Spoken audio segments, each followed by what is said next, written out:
Zakonisht, marrëdhëniet bashkëshortore ndahen në 3 lloje. Lloji i parë, burra sundues dhe dominues mbi gruan e tij. Në këtë rast, burri është ai i cili sundon mbi çdo gjë, duke i përbuz të drejtat dhe ndjenjat e të gjithëve, edhe ato duke filluar prej gruas së tij.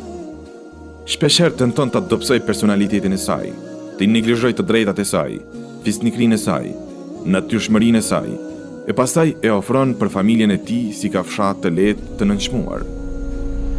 Ka raste të shumta dhe të lloj-llojshme, ku gratë ankohen nga sjellja e keqe e burrave të tyre.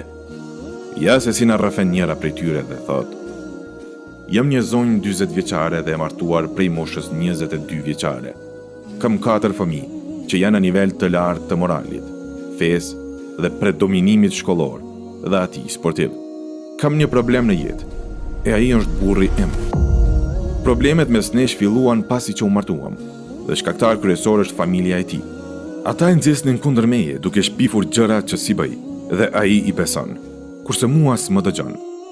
Tani ka filluar të më bërtas dhe qorton haptazi pas një shkak, dhe të më nënçmon para vajzave tona, të cilat janë para martesës.